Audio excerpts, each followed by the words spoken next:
నమస్కృత్య నరం చైవ నరోత్తమం దేవీం సరస్వతీం వ్యాసం తతో జయముదీరయేత్. యజ్ఞేశ అచ్యుత గోవింద మాధవ అనంత కేశవ కృష్ణ విష్ణో హృషీకేశ వాసుదేవ నమోస్తుతే. కావేరికా నర్మదయో పవిత్రే సమాగమే సజ్జనతారణాయ సదైవ మాంధాతృపురే వసంతం ఓంకారమీశం శివమేకమీడే. ఓంకారమీశం శివమేకమీడే. ఓంకారాకారమీశానం ఉమానాథం సదాశివం నర్మదాతట సంవాసం పరమేశ్వరమాశ్రయే అమలేశ్వరమాశ్రయే.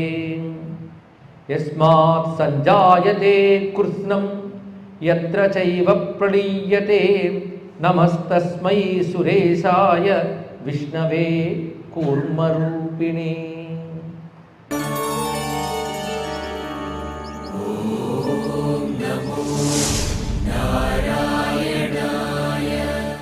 ఉపాధులు నిర్వాకాలు అనేటటువంటి బుద్ధిని విడిచిపెట్టి అన్నిట్లో ఉన్న ఈశ్వరుడు అనే బుద్ధిని పట్టుకుని దీన్ని పట్టుకోవాలంటే ఇది విడిచిపెట్టాలి కనుక ఉపాధి దృష్టి విడిచిపెట్టి చైతన్య దృష్టి పట్టుకోవడమే త్యాగము.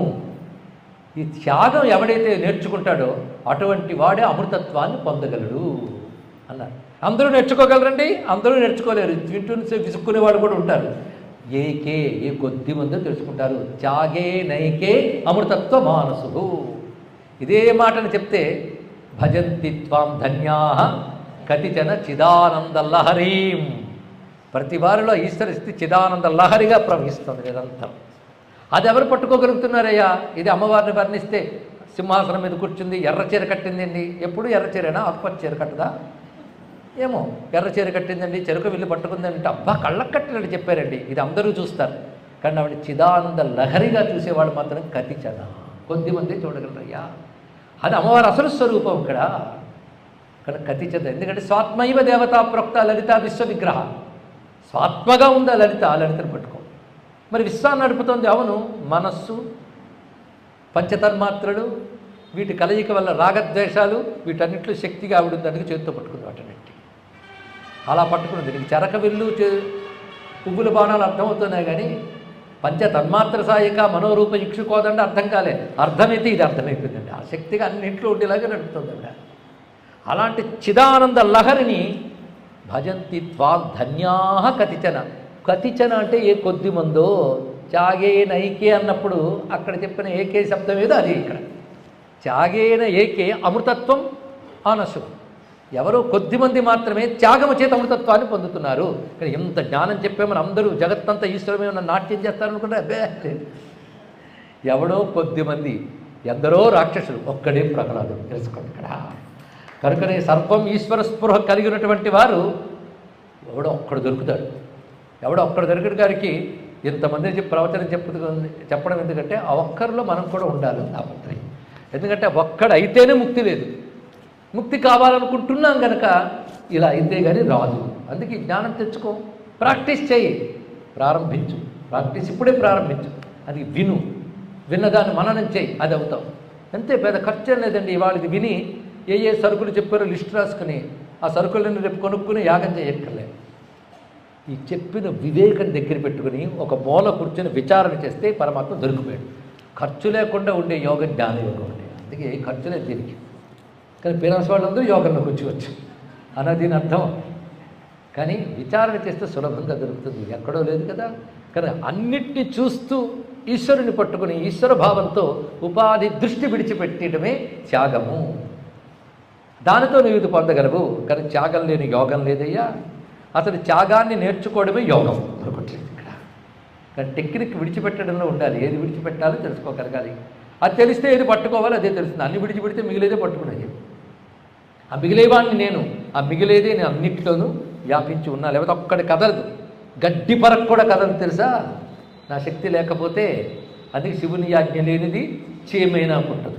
ఈ కథే కేనోపనిషత్తులో గడ్డి పరకను కూడా గాలి కదల్చలేకపోవడం, అగ్ని తగలబెట్టుకోలేకపోవడం, నీరు తడపలేకపోవడం, ఆ మూడు అవి చేయగలిగేవి ఇది వరకు. ఆయన ఉంటే ఆయన విత్డ్రా చేస్తూ పని చేయట్లేదు. దీన్ని బట్టి ఎవడు ఉండడం వల్ల ఇవన్నీ పనిచేస్తున్నాయి, వాడికి నమస్కారం. మళ్ళీ భాగవతం చదివితే బెటర్ అంటే ధ్రువుడు కూడా ఇదే చెప్పాడు, మీకు యోక్త ప్రవిశ్య మమవాచి మా ప్రసుప్తాం సంజీవతి. చదువుతాం, ఫీల్ అవ్వండి ఒక్కసారి. అహంకారాలు అణగి ఊరుకుంటాయి. ఇవాళ ఏదో ఒక రూపం, ఒక డబ్బు, ఒక సంపద, హోదా వచ్చింది కనుక తెగ బిర్రవీగుతామే, ఇవన్నీ ఆయన వల్ల వచ్చాయి అని ఒక్కసారి తెలుసుకుంటే, ఒకనొక కర్మ వల్ల ఆయన వీటిని ప్రకాశింపజేస్తున్నాడు. ఆ కర్మ లేకపోతే ప్రకాశింపజేయడు. ఆ ప్రకాశం లేని వాళ్ళు ఎంతమంది లేరు అంటే వాళ్ళకి ఆ కర్మ లేదు, అందుకే ప్రకాశింపజేయలేదు. నేనే ప్రకాశింపజేస్తున్నానంటే కర్మ కొద్దీ ప్రకాశింపజేస్తున్నాడు. కానీ ఇవన్నీ ఆయన ప్రకాశింపజేస్తున్న ఒక్క ఎరుక కలిగితే మరి ఆయన ఏమి అడగమండి. అడగడానికి ఏం మిగిల్చాడు? అన్నీ తానిచ్చి అన్నీ తానై ఉన్నాక నమస్కారం చేయడం తప్ప ఇంకోటి చేయడం. అందుకే విశ్వరూపం చూపించాక అర్జునుడు ఏమీ అడగలే, ఒకటే అడిగాడు, నమస్కారం. నమస్కారం చేసేటైతే పునశ్చ భూయోపి నమో నమస్తే, మాటికి నమస్కారం. నమ పురస్తాద్ అద పృష్ఠతస్తాత్, ముందు ఒక నమస్కారం, వెనకో నమస్కారం, పక్కనకో నమస్కారం, పైన నమస్కారం, కిందో నమస్కారం. అది అంతటా నువ్వే. దశ ప్రాచీ దశోధీచి దశోర్ధ్వ, అంతటా నువ్వు ఇంకేం చేస్తావు? అన్ని దిక్కులు తిరిగి దండం పెట్టడమే. అన్ని దిక్కులు వాడు ఉన్నాడు, ఏ దిక్కు తిరుగుతావు? అన్ని దిక్కులకు తిరుగు, నమస్కారం చేయి. కనబడిన ప్రతిదాన్ని చూడు. చిన్న ఉపాధిలో చిన్నగా ప్రకాశిస్తుంటే పెద్ద ఉపాధిలో పెద్దగా ప్రకాశిస్తాడు. ఇలా వచ్చిపోయే కెరటం ఒకటైతే, అలా వచ్చి నిలిచిపోయే కెరటం ఒకటైతే, రెండిట్లో నీరుగా ఉన్న సముద్రం ఒకటేగా. ఇన్ని ఉపాధుల్లో ఆ విధంగా ప్రకాశించడం అని తెలుసుకో. మయ్యైవ ప్రేర్యతే కృష్ణం మయ్యేవ ప్రళయం వ్రజేత్, కనుక నా నుంచి ప్రేరేపింపబడి అలా అల్లల్లాడి మళ్ళీ నాలోకి వెళ్ళిపోతే ఇవన్నీ తెలుసుకోవాలి.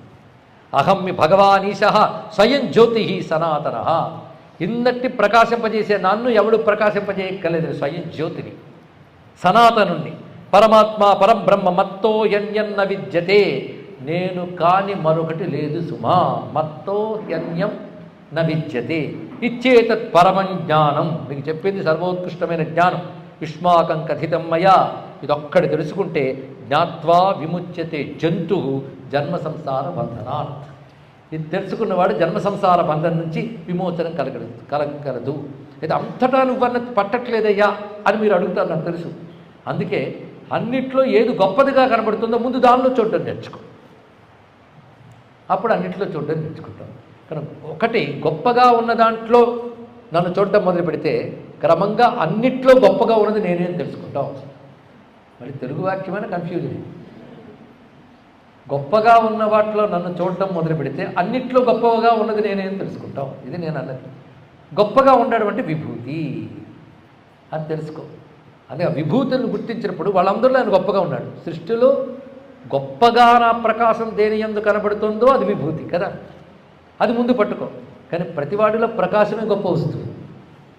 ప్రతి వాళ్ళ సత్తు చిత్తు ఉన్నప్పుడు గొప్పగా ఉన్నవాడు ఆయనే. నీలో గొప్పగా ఉన్నది ఆ వస్తువు అని తెలియాలంటే గొప్ప వాటిలో ఆయన ఉండడం ముందు నేర్చుకో. అది విభూతి ఉపాసన అని అక్కడ నుంచి వచ్చింది. ఎవరు అన్నారు ఆవులు దేవుడు అంటారంటే హిందువులు మూర్ఖులు, సృష్టిస్థలే కారకుడైన పరమాత్మను వదిలిపెట్టి అంటే ఎవరి మూర్ఖ, నీకేం తెలుసు హిందూ మతం? ఆవు ఒక జీవుడని, దానికి రోగాలు వస్తాయని, ఆ శరీరం కూడా జనన మరణాలు పొందుతాయని మాకు తెలుసు. కానీ ఇతర జంతువుల కంటే దాని యందు ఒక దివ్యత్వం, శ్రేష్టత్వం ఉంది. దాన్ని విభూతి అంటాం మేము. ఆ విభూతిని నమస్కారం చేస్తున్నాం గోరూపంలో. ఆ విభూతి రూపంలో ఈశ్వర శక్తి అర్చన పొందుతోంది అని చెప్పగలిగే జ్ఞానం హిందువులకు లభించుగాక. విభూతి అంటే ఇదండి. కనుక కృష్ణ పరమాత్మను అడిగితే జంతువుల్లో గోవుని నేను అంటాడు, అది విభూతి అంటే అర్థం. కానీ గాడిదకు కూడా అన్ని జంతువులు ఒకటే, దానికి 4 కాళ్ళు, అది అడ్డగుంది కనుక గాడిదని పూజిస్తా అంటే నువ్వు గాడిది కానీ సరిపోయింది ఇక్కడ. సరే బాధ ఎందుకు? ఇంకోటి ఆవును ఎందుకు పూజించాలి, దున్నపోతను ఎందుకు పూజించలేదు కూడదన్నాడు. అది కూడా ఉండే భూత ప్రేతాలను పూజించేవాళ్ళు కూడా ఉన్నారు. అలాంటి పాపం దున్నపోతను పూజిస్తే మాకేం పోయి చేసుకో. ఈశ్వరుడు దున్నపోతను కూడా ఉన్నాడు. కానీ దున్నపోతనే భావం ఉన్నది, అది ఈశ్వరుడు కాదు. అది శక్తి వల్ల పనిచేస్తుంది ఇక్కడ. కానీ గోవు అనే భావం ఉందే, దానిలో దివ్యత్వం ఉంది. ఇది తెలుసుకోగలగాలండి ఇక్కడ. అందుకే వృక్షాల్లో నేను ఉన్నాను అంటే వృక్షములన్నీ ఈశ్వరుడే. కానీ ఒక మర్రి చెట్టు, ఒక రావి చెట్టు, ఒక మేడి చెట్టు, ఒక మారేడు చెట్టు, ఒక తులసి మొక్క, అంతే కదా. తులసి మొక్క అన్ని మొక్కలు ఉన్నాడు, గంజాయి మొక్క పాతట్లేదే, తులసి మొక్క పారుతున్నాం. ఎందుకంటే గంజాయి మొక్క వేసుకుంటే రోగాలు వస్తున్నాయి, తులసి వేసుకుంటే రోగాలు పోతున్నాయి. అంటే ఒకనొక మామూలుగా భౌతికంగా చూసినా ఇతరముల వాటి కంటే దాని పత్రానికి ఒక శక్తి ఉంది. ఎప్పుడో ఆ శక్తి ఈశ్వరుడిని తెలుసుకుని ఆరాధన చేస్తున్నాం. అయితే నీకు అక్కడ భౌతికంలో గొప్పతనం కనబడుతుంది, దానిలో దివ్యత్వం కూడా ఉంది, అది తెలుసుకోవాల్సింది. ఇది విభూతి యోగం. అందుకే ముందు విభూతి ఆరాధన నుంచి విశ్వమంతా ఈశ్వరుడిని గ్రహించే జ్ఞానం వస్తే విశ్వాతీతుడు భగవానుడు తెలియబడతాడు. ఇది తెలుసుకోండి. విభూతి, విశ్వము, విశ్వాతీతము 3 వచ్చాయి ఇక్కడ. అదే విభూతి యోగం చెప్పేకి విశ్వరూప సందర్శన యోగం. ఈ చమత్కారం చేశాడు, విశ్వరూపం చెప్పి విభూతి చెప్తున్నాడు. ఇంక విశ్వరూపం చూపించలేదురండి. విశ్వరూపం అంటే ఇవంతా కలిపితే విశ్వరూపమే. ఇప్పుడు విభూతి చూపిస్తున్నాడు. క్లుప్తంగా తెలుసుకుందాం. అక్కడ ఉన్నదే ఇక్కడ ఉంది, మరేం పర్వాలే. అహం బ్రహ్మవిదాం బ్రహ్మ స్వయంభూ విశ్వతోముఖ మాయావినామహం హరిహి. మాయావుల్లో విష్ణువుని నేను, బ్రహ్మవేత్తలో బ్రహ్మదేవుని నేను, యోగినామి అస్మి శంభువు, యోగుల్లో శివుణ్ణి నేను అన్నాడు. మరి చెప్తున్నవాడు ఎవడు? వాటి దాన్ని బట్టి స్త్రీణాం దేవి గిరీంద్రజ, స్త్రీల్లో గౌరిని నేను. ఎందుకంటే స్త్రీత్వం అనే భావం ఆ తల్లిలో కనబడుతున్నది విశేషం. ఆదిత్యానామహం విష్ణు వసూనామస్మి పావక రుద్రాణం శంకరశ్చాహం గరుడ పతతామహం, పక్షుల్లో గరుత్మంతుడు నేను, ఐరావతో గజేంద్రాణం రామ శస్త్రభృతామహం, ధనుర్విద్య ఇత్యా శస్త్రములు కలిగిన వాళ్ళు రామచంద్రమూర్తిని నేను, ఋషీణాంచ వశిష్ఠోహం దేవానాంచ శతక్రతు, దేవతలు ఇంద్రుడిని నేను, శిల్పినా విశ్వకర్మ అహం, శిల్పుల్లో విశ్వకర్మని నేను. అనగానే మనం విశ్వకర్మ చూసుకుని నమస్కారం చేసుకోవచ్చు, గొప్పవాడు. ప్రహ్లాదోస్మి అమరద్విషాం, దేవశత్రువుడైన రాక్షసుల్లో ప్రహ్లాదుడు నేను, మునీనామపి అహం వ్యాస గణానాంచ వినాయక, గణముల్లో గణపతిని నేను, వీరాణా వీరభద్రోహం సిద్ధానాం కపిలో ముని, పర్వతానామహం మేరుగు నక్షత్రాణాంచ చంద్రమాహ, వజ్రం ప్రహరణానాంచ, ఆయుధాల్లో వజ్రాయుధాన్ని నేను, వ్రతానాం సత్యం. ఇంత గొప్ప మాట అండి. ఇలాంటి వ్రతముల్లో సత్యాన్ని నేను, అంటే సత్యనావ్రతం అని కాదు ఇక్కడ, సత్యమే నిజంగా ఉండడం సత్యవ్రతం. అలాగే సత్యనావ్రతం కాదని నేను అన్నాన్ని మళ్ళీ వైరల్ చేయకండి దయచేసి. సత్యమే నారాయణ వ్రతంగా తెలుసుకోవాలి. అంటే వ్రతాల్లో సత్యాన్ని నేను, అంటే సత్యం పలుకుతాననే వ్రతం వ్రతాల్లో గొప్పల్లో గొప్పది. పర్వతానాం అనంతో భోగినాం దేవ సేనానీనాంచ పావకి, పావకి అంటే సుబ్రహ్మణ్య స్వామి, సేనానుల్లో సుబ్రహ్మణ్య స్వామి, ఆశ్రమానాంచ గార్హస్థ్యం, ఆశ్రమాల్లో గృహస్థాశ్రమం నేను, ఈశ్వరాణం మహేశ్వర, మహాకల్పశ్చ కల్పానాం, కల్పాల్లో మహాకల్పం నేను, యుగానాం కృతం, యుగముల్లో కృతయుగాన్ని నేను, యక్షుల్లో కుబేరుణ్ణి నేను, ప్రజాపతుల్లో దక్షుణ్ణి నేను. ఈయనే శివుని చేతుడు చూడండి ఇక్కడ. ఇప్పుడు గొప్పవాడు ఏం చేస్తాం, గొప్పతనం శివుడు. నమస్కారం. నిరుతి సర్వరక్షసాం వాయుర్బలవతామస్మి, బలవంతుల్లో వాయువుని నేను, ద్వీపాలలో పుష్కర ద్వీపం నేను, మృగాల్లో సింహాన్ని నేను, యంత్రాల్లో ధనుస్సుని నేను, వేదాల్లో సామవేదం నేను, యజుస్సుల్లో శతరుద్రియాన్ని నేను, యజ్ఞాల్లో సావిత్రిని నేను, రహస్యమైన వాటిలో ఓంకారాన్ని నేను, గుహ్యానాం ప్రణవస్మ్యం. మనం చెప్పుకున్నది సూక్తానాం పౌరుషం సూక్తం, అమ్మవారు చెప్పారు ఈ మాట. అవే కబుర్లు అక్కడ ఆ రూపంలో ఇక్కడ ఈ రూపంలో. ఆ విధంగా విభూతి యోగం అంతా ఇక్కడ వివరిస్తూ ఇటు విశ్వము విభూతి రెండూ చెప్తూ తాసాం మొత్తానికి తెలుస్తున్నది. విశ్వమంతా దేనివల్ల వచ్చినది? అవ్యక్తమైన మాయ నా శక్తిని పొంది ప్రకృతి పురుషై మహత్త అహంకారం వచ్చింది కదా. కానీ అవ్యక్తమైన మాయ నా శక్తి అనే బీజాన్ని పొంది పనిచేస్తుంది. బీజం పడగానే భూమి యందు భూజం వచ్చినట్లుగా నాదైన శక్తి బీజముగా పడగానే ప్రకృతి ఒక్కసారి క్షోభించి ఇంత విశ్వం పుట్టింది దాని నుంచి. కనుకనే అది నా బీజాన్ని తీసుకున్న ప్రకృతిని యోని అంటారు, బీజ ప్రదాత నన్ను అంటారు. ఈ రెండూ కలిపి తల్లి తండ్రి అంటారు ఇక్కడ. అది తాసాం మాయా పరా యోనికి మామేవ పితరం విదుగు దేవు మామేవం విజానాతి బీజనం పితరం ప్రభుం సధీర సర్వలోకేషు నమోహం అధిగచ్చతి.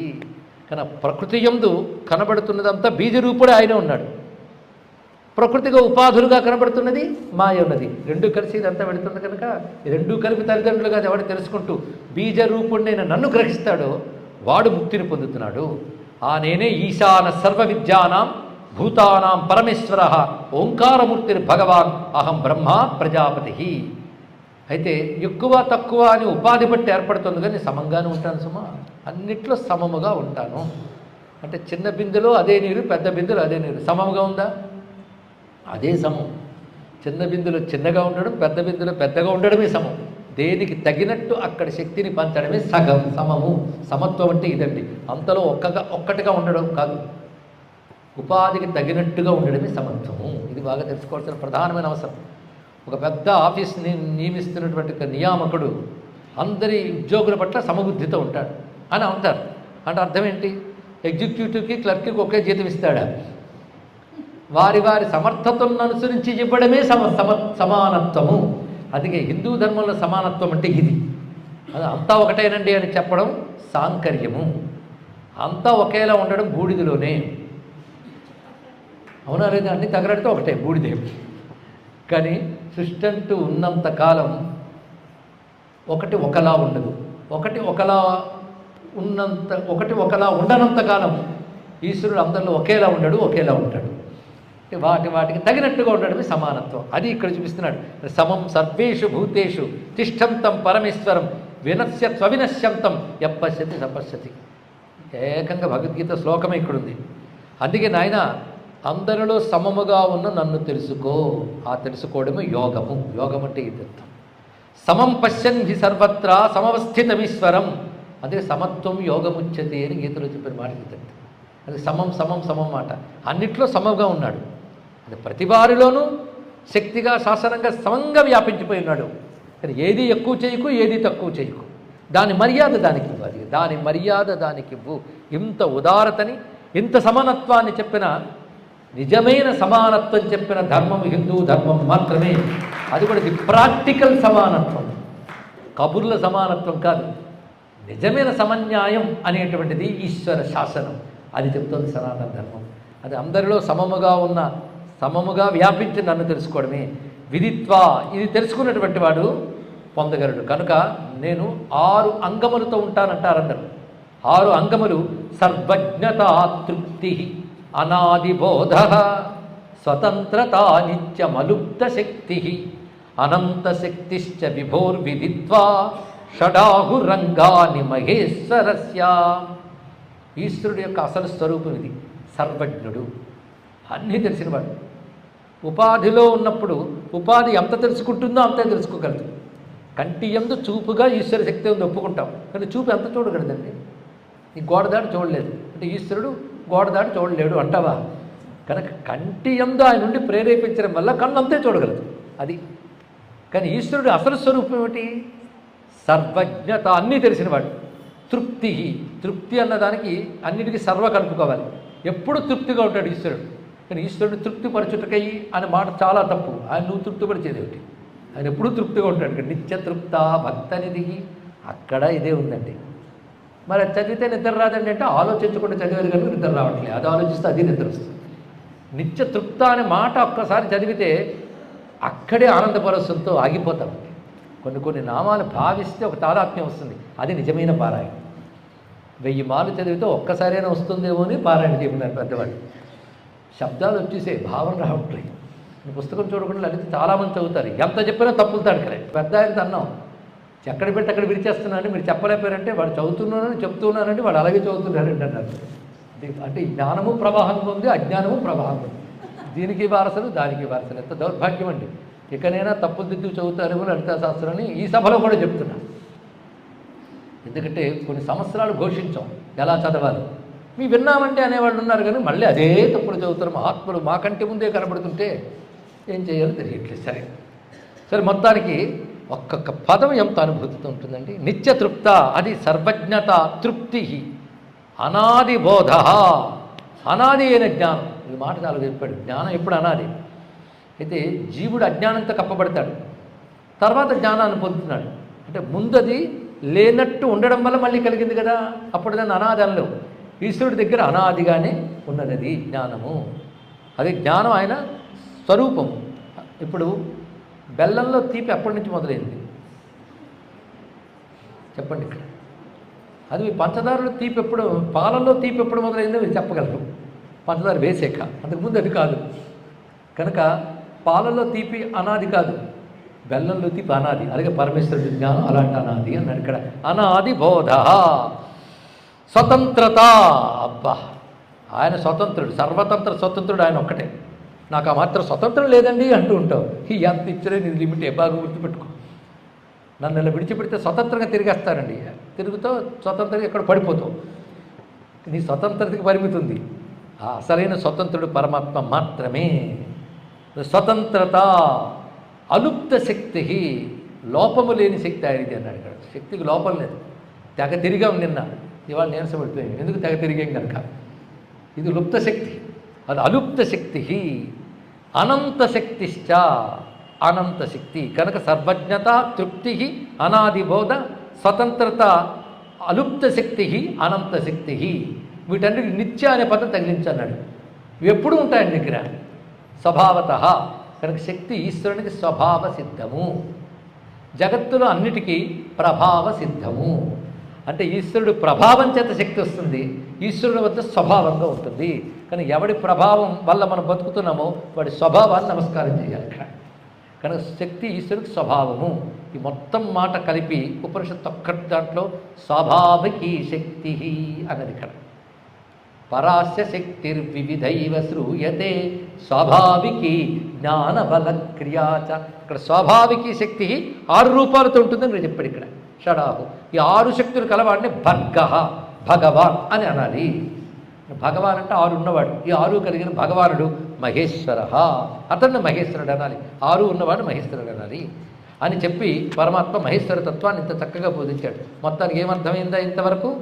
అహమేవ పరం బ్రహ్మ మత్తో యన్యన్ న విద్యతే.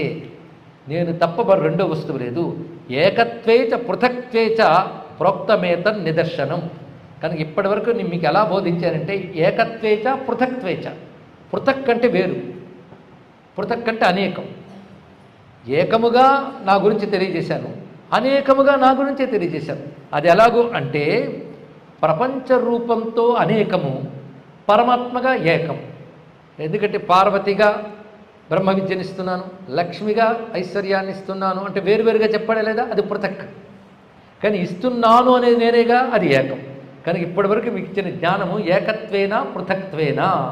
ప్రపంచం గురించి మాట్లాడేటప్పుడు పృథక్త్వేనా, పరమాత్మ గురించి మాట్లాడేటప్పుడు ఏకత్వేనా. ఈ 2 రకాల జ్ఞానము గొప్పదే. నా ఏకజ్ఞానం తెలియనంత వరకు పృథక్ రూపంలో నన్ను ఉపాసించు అన్నాడు ఇక్కడ. అనేకముగా ఉన్నవాడిగా నన్ను ఆరాధించు, అనేకముగా ఉన్నవాటి యందు ఏకముగా ఉన్నవాడిని గ్రహించు. అది సత్వగుణం వృద్ధి అయితే కానీ తెలుసుకోలేవు. కానీ సత్వగుణం డెవలప్ చేసుకో, అప్పుడు సత్వం వల్ల ఒక జ్ఞానం వస్తుంది. ఇప్పుడు వచ్చే జ్ఞానం అంతా రజోగుణం వల్ల, తమో గుణం వల్ల వచ్చిన జ్ఞానము. ఒకటి అజ్ఞానం జ్ఞానం అనుకోవడం, రెండవది ఒకదానికోటి అనుకోవడం. సత్వగుణం వల్ల అసలు జ్ఞానం వస్తుంది. ఆ జ్ఞానం ఎలా ఉంటుందంటే అవిభక్తం విభక్తేషు తజ్ఞానం విద్ధి సాత్వికం. మళ్ళీ 18వ అధ్యాయంలో కృష్ణ పరమాత్మ చెప్తున్నాడు, విడివిడిగా ఉన్న వాటి యందు ఏకముగా ఉన్న నన్ను తెలుసుకోవడమే సాత్విక జ్ఞానము. ఓం నమో నారాయణ.